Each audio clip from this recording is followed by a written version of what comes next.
تو اسے معطل کر دوں، کیا یہ دیانتداری ہے؟ کیا ہم کبھی بطور ملک آگے بڑھ سکیں گے؟ ایک قانون کو معطل کر کے پھر روزانہ کیس کو سن کر فیصلہ تو کرتے، کیا قانون کو معطل کر کے بینچ اس کے خلاف بنا کر دیگر مقدمات سنتے رہنا، کیا یہ استحصال نہیں ہے؟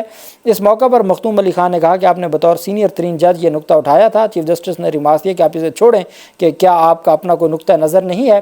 اطہر من اللہ صاحب نے کہا کہ اپیل متاثرہ فریق دائر کر سکتا ہے اور وہ کوئی بھی شخص ہو سکتا ہے، حکومت اس کیس میں متاثرہ فریق کیسے ہے؟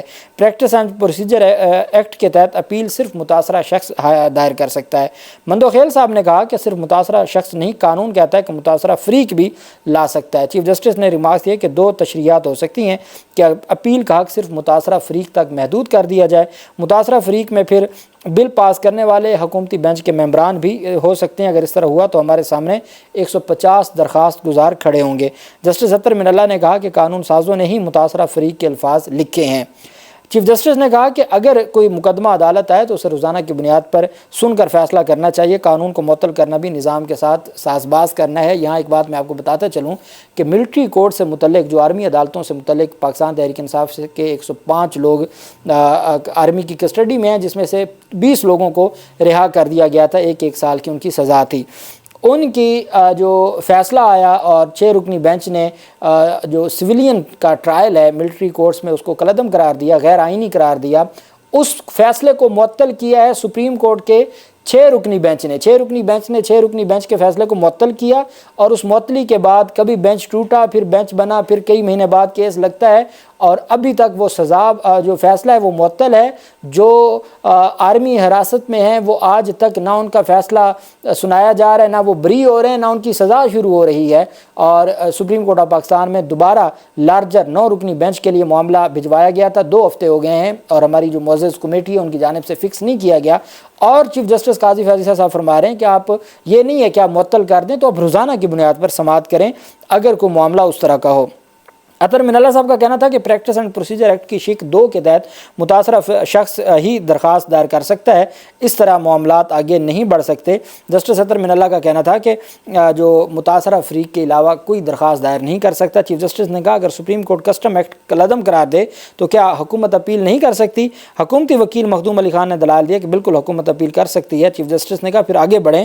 عمران خان اپنے ساتھ جو دوران سماعت عمران خان کے ساتھ جو بھی کوئی پولیس کے لوگ بیٹھے تھے یا جو بھی بیٹھے تھے ان کے ساتھ گپ شپ بھی کرتے رہے، اور 2.5 گھنٹے تقریباً سماعت جاری رہی۔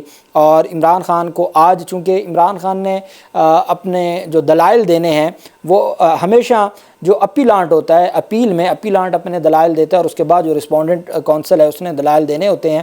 تو عمران خان کو چیف جسٹس قاضی فیضی صاحب نے بڑا مسکراتے ہوئے یہ بات کی ہے کہ آپ نوٹ کر لیں، اور پھر اس کے بعد جب آپ کی باری آئے گی تو آپ ان تمام چیزوں کو عدالت کے سامنے رکھیے گا۔ اور عمران خان نے کہا کہ ٹھیک ہے جی، میں اس کو نوٹ کر رہا ہوں۔ اب اطہر من اللہ صاحب نے کہا جہاں سے یہ معاملہ شروع ہوا، آپ جانتے ہیں کہ کل فیصل بابڈا کی جانب سے اور باقی جو طلال چودھری نے بھی اس کے اوپر پریس کانفرنس کی ہے، معاملہ ایسا ہوا کہ 2 کیسز آئے سامنے توہین عدالت کے، ایک جسٹس بابر ستار صاحب کا تھا اور ایک جسٹس محسن اختر کیانی صاحب کا تھا۔ محسن اختر کیانی صاحب نے بھی خط لکھ دیا جب انہوں نے دیکھا کہ سپریم کورٹ نے سو موٹو ضرور لیا، لیکن وہ ماضی کا تو کوئی معاملہ کرے گی، لیکن اب جو مداخلت ہمارے ساتھ ہو رہی ہے اس کے اوپر سپریم کورٹ کچھ نہیں کرے گی۔ تو انہوں نے خود خط لکھا چیف جسٹس عامر فاروق صاحب کو اور انتظامی کمیٹی کو۔ انتظامی کمیٹی نے 2 لارجر بینچ بنا دی، اور دونوں لارجر بینچوں نے سماعت کر کے فریقین کو نوٹس کر کے طلب کر لیا۔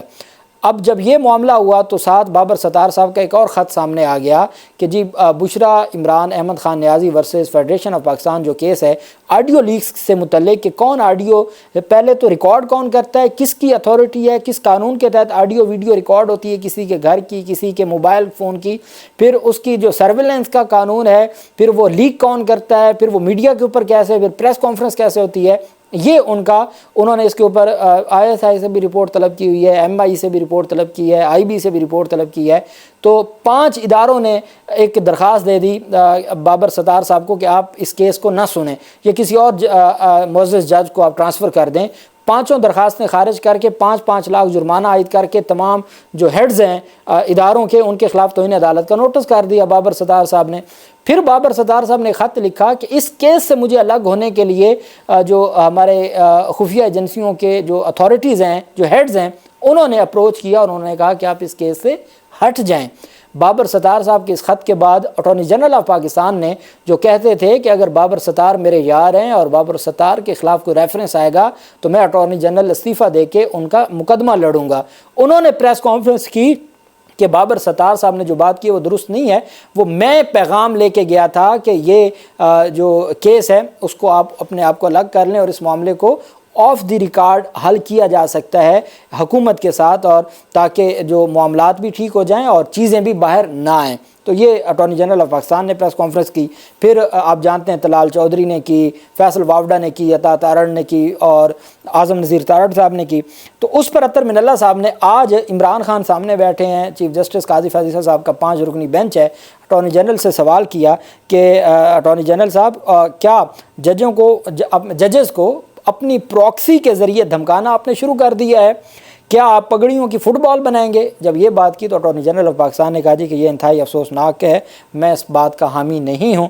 خیر اس پر بھی چیف جسٹس قاضی فیض عیسیٰ صاحب نے اس وقت نظر آیا کہ سارے معاملے کو مزید آگے نہیں بڑھانا چاہتے۔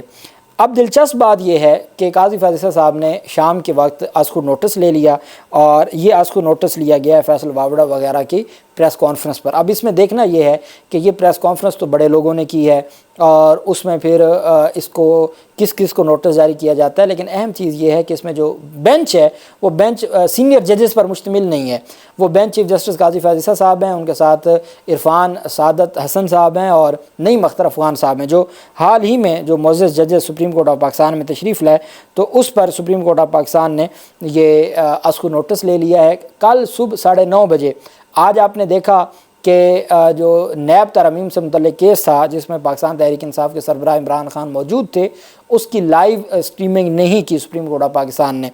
اب کل جو کیس ہے اور وہ 3 رکنی بینچ کے پاس ہے، از خود نوٹس ہے، اور وہ کس کو اس میں طلب کیا جاتا ہے، کیا طلبی کر کے اس کے بعد معاملات ڈیلے کیے جاتے ہیں یا تگڑے طریقے سے ایکشن لیا جاتا ہے۔ کل 9:30 بجے چیف جسٹس قاضی فیض عیسیٰ صاحب نے نوٹس جاری کر دیا ہے، اور اب اہم بات یہ ہوگی کہ توہین عدالت کا نوٹس کس کو جاری کیا جا سکتا ہے، چونکہ چیف جسٹس قاضی فیض عیسیٰ صاحب کا یہ ماننا ہے کہ میرے ہوتے ہوئے کوئی مداخلت نہیں ہوئی، اور اب اگر بابر ستار صاحب آج بھی مداخلت کی بات کر رہے ہیں تو اس پر قاضی فیض عیسیٰ صاحب اس سارے معاملے کو کیسے لے کے چلیں گے، کیونکہ اسلام آباد ہائی کورٹ خود ہی توہین عدالت کے اوپر کارروائی شروع کر چکی ہے۔ اب قاضی فیض عیسیٰ صاحب کے سارے معاملے کو لے کے چلنا، کس کو نوٹس جاری ہوتا ہے، کس کے خلاف کارروائی ہوتی ہے، کون نااہل ہوتا ہے، کل کی سماعت بہت اہم ہوگی۔ جو بھی تفصیلات ہوں گی آپ کے ساتھ شیئر کرتے رہیں گے۔ اللہ پاک پاکستان کامیاب و ناصر ہو۔ بہت شکریہ۔ اللہ حافظ۔ پاکستان زندہ باد۔